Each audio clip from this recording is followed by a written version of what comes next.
Welcome, everybody. What's up? Hey, if you've been with us up to this point, this is a bonus episode to the initial 4 episode series we have done on my boy Tyler and me, opening up a full case of Star Wars Unlimited Jump to Lightspeed Carbonite Edition. A case is 4 boxes.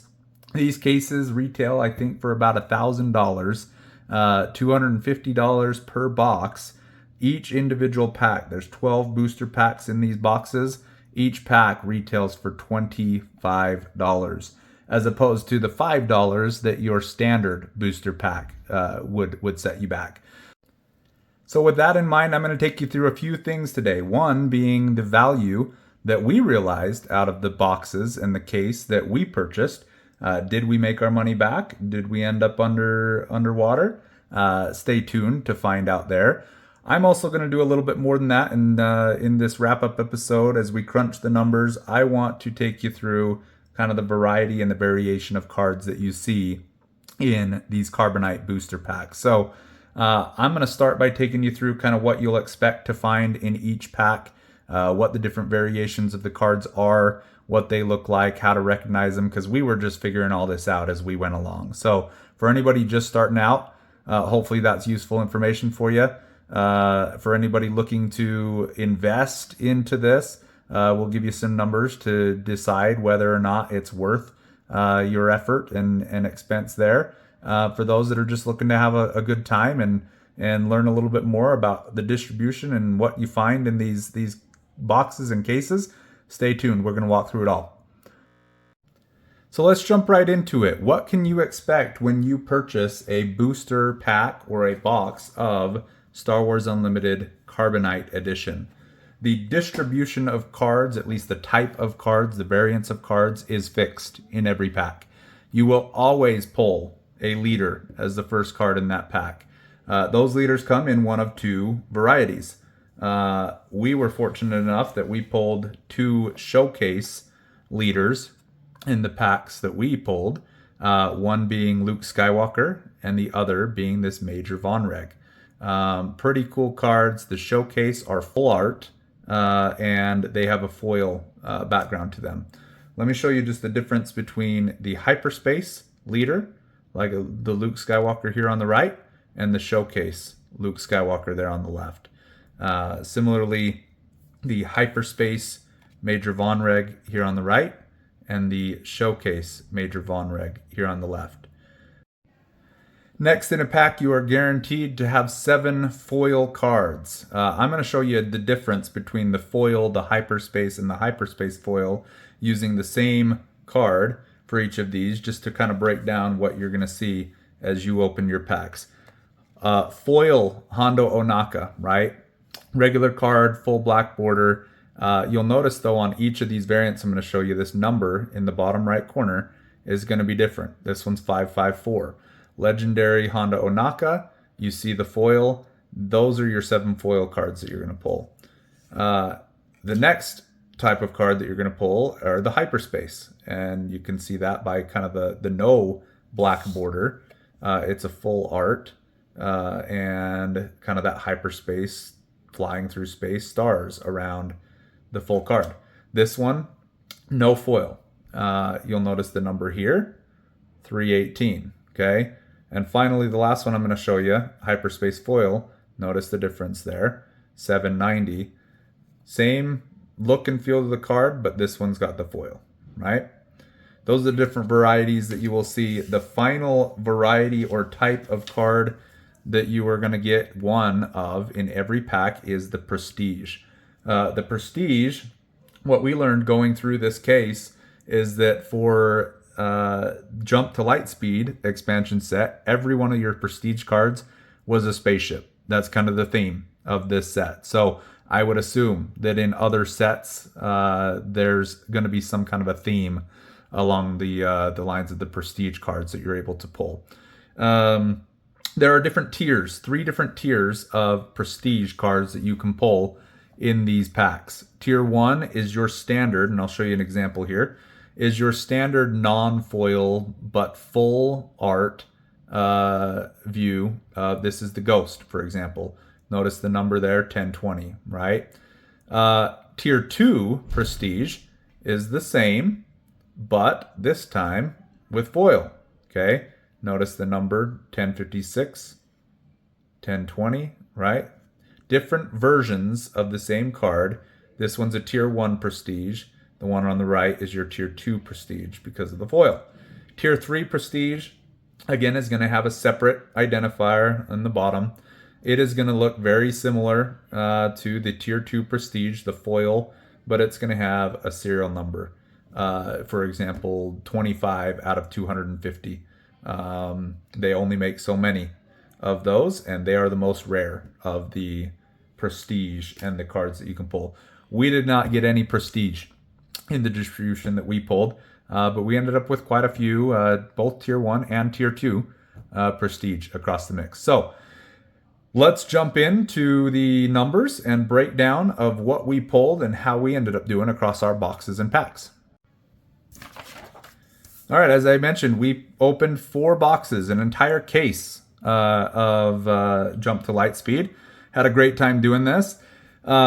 We pulled 2 showcase cards out of the entire lot. The odds of pulling showcase cards instead of your standard hyperspace leader cards in a standard booster box, your odds are 1 showcase card per 12 boxes.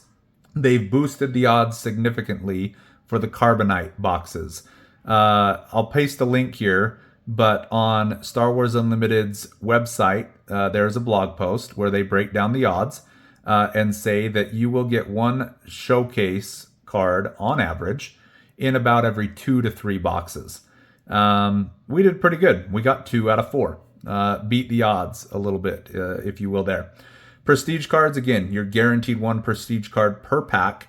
Our distribution was between the Prestige Tier 1 and Tier 2, or the foil. We didn't get any of the serialized, but I feel like we did a pretty good distribution between the 2 different types of Prestige.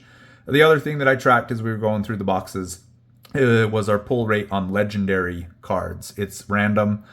You get a mix of, again, foil, hyperspace, etc. We did pretty good, as you can see, on our first and last boxes. On average, pulled a legendary for every pack. That doesn't necessarily mean we had a legendary in each pack.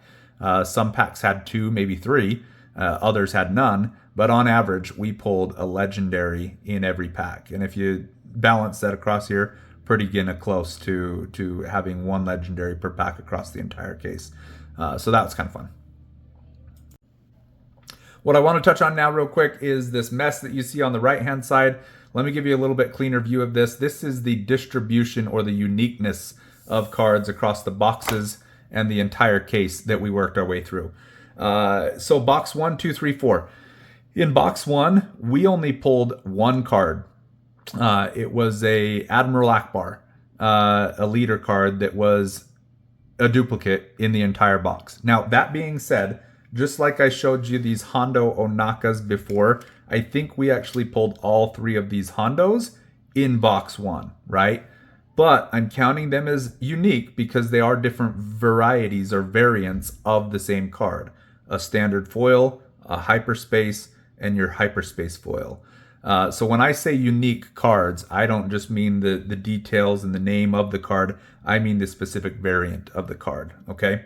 So in box 1, again, we only had 1 duplication in that first box. Box 2, we only had 2.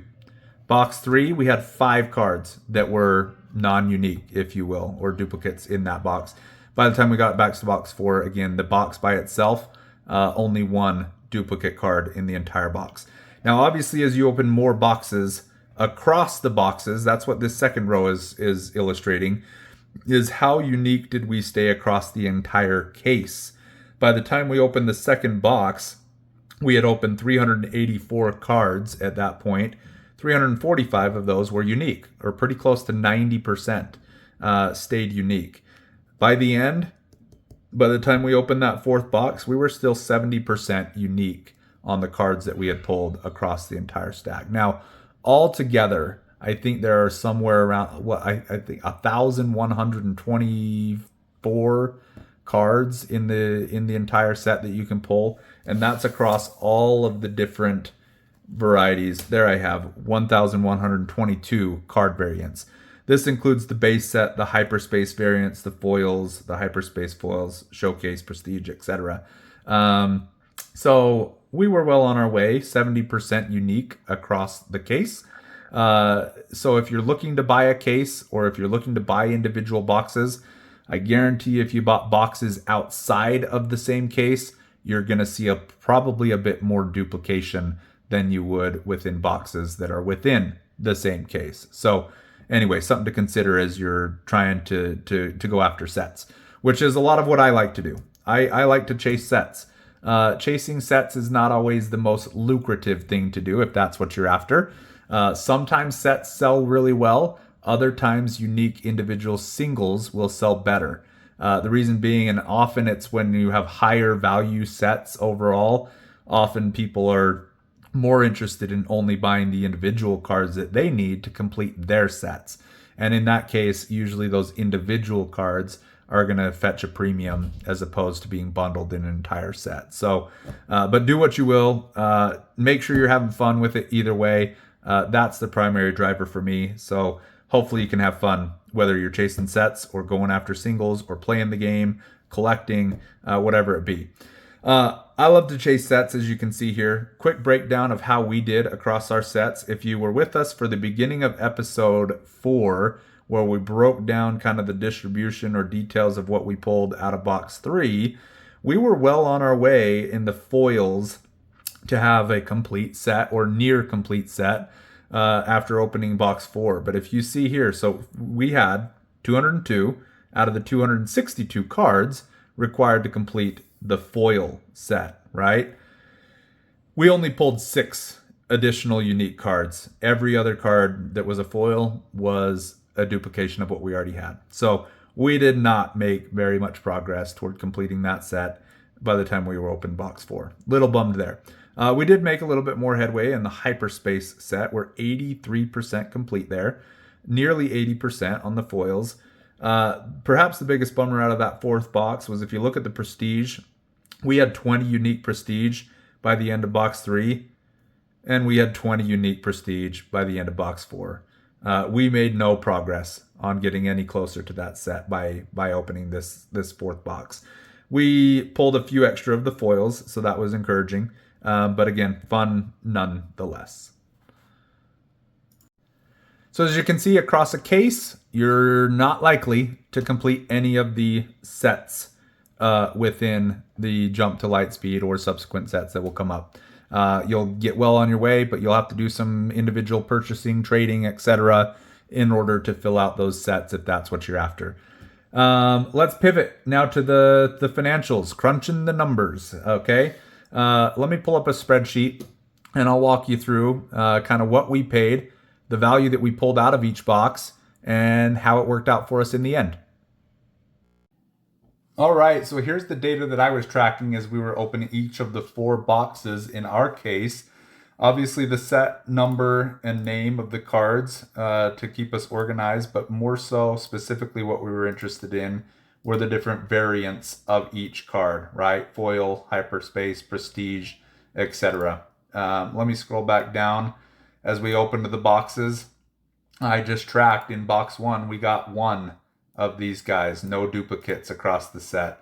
Some of these, as you can see in box 1 and 2, we did get a duplicate, a total of 2 across the case. Multiplied out the values. I pulled the values on October 15th, 2025 from tcgplayer.com. Pretty standard for pricing these and other collectible card games. So how did we end up? Let me scroll all the way to the bottom and show you where we landed. Mind you, I paid $825 for our case, so just over $200 a box. And there you have the breakdown, folks. I paid $825.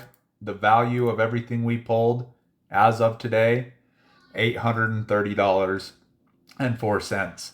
Breaking that down by individual boxes, there's really only one that really, well, I guess 2 that broke the $200 barrier. The others were just below.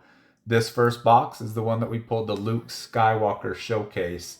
And this, it was the second box actually that we pulled Major Von Reg. So as you can see, I paid $8.25 on eBay aftermarket for a case, right? Retail is higher than that. Retail on a box, or even actually on eBay, if you went and bought a box today of the Carbonite, you're typically paying between $230 and $250 for a box. You're not getting your full value, at least in today's dollars, out of that. So a couple important things to keep in mind. If this is purely for investment for you, the only way you're really going to make that money back is by getting these serialized cards. We didn't get any, or getting some other big case hits. So please make sure you're having fun with all of this. At the end of the day, that's what it's about. All right, thanks for sticking with us through this 4-part plus a bonus series of opening and unboxing Star Wars Unlimited Jump to Lightspeed Carbonite Edition case. 4 boxes. We have had an amazing time. Hopefully you have had fun with us and learned something new and insightful as well along the way. We will see you soon.